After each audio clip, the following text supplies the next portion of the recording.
fantasy element to a period piece, but we kind of do pride ourselves on the historical inaccuracies, like tried to slip some powdered wigs and things like that.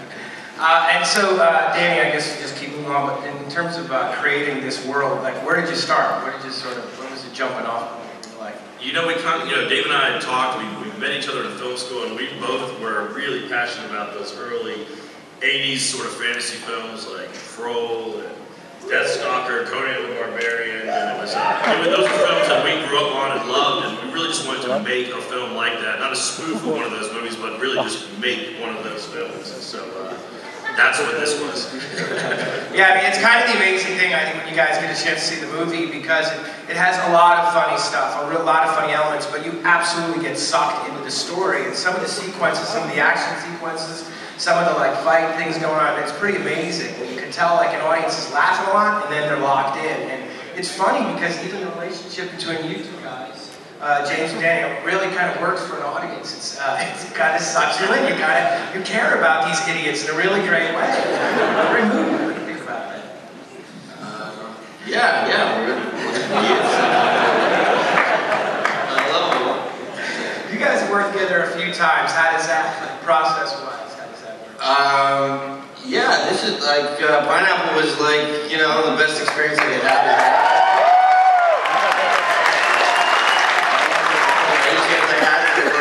David and Danny again, you know, especially when the references were Conan and like barbarian women and what was that movie? Barbarian Queen. Oh yeah, Barbarian Queen. Was my research, and I had to do it. And Justin, yeah, kind of an amazing turn here as the super evil wizard. Thanks. Yeah. Thanks, Tom. Hey, it really was. It's inspired. There's some truly inspired moments where this guy just goes on and on. It kind of breaks your heart in a wizard way.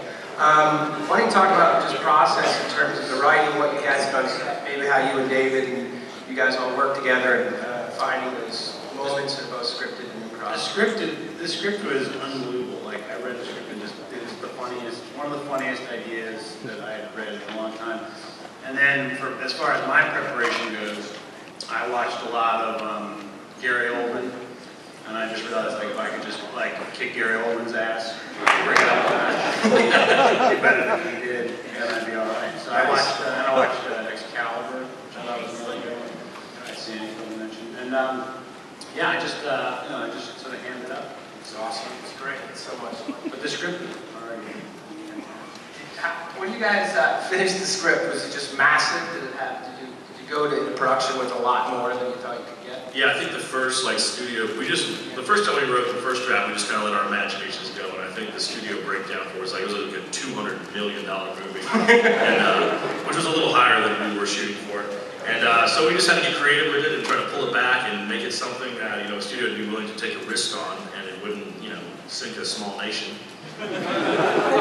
That's kind of the other really cool thing about this movie is it's just huge. Like the locations and some of the sets that you guys built for this are incredibly impressive for a movie of this genre. Did you, when you got into production, you're just kind of insistent on location shooting a lot? Yeah, one of the things we really wanted this movie to be that I think other movies of this genre in today's movie marketplace are. So we wanted it to be hands-on, we wanted it to be tangible, and to have as much, like there's puppets in the movie, there's guys in creature suits, and we had the amazing help of this company, Spectral Ocean, who works with Guillermo del Toro a lot, with really creating universe of creatures, and you know, there's stop-motion elements to it, and there's CG elements, so we kind of just took the best of the technology that we love. Really pride ourselves on trying to find beautiful locations and construct sets that were massive yet elegant, and really construct it as if we're making a serious period piece, and really approach it dramatically, knowing that the more serious we took this movie, the funnier it would get. You know, so even on a performance level, like not making it a spoof or like going for necessarily a joke on the page, but the more real we can make these characters, and simultaneously the less intelligent we can make these characters, I think the funnier it will mesh to be. Cool. A lot of gratuitous movie. All right, so that's some of our chatting. Anyone out there have some questions? We haven't had a stream in a while. Where's Lionel? So everybody.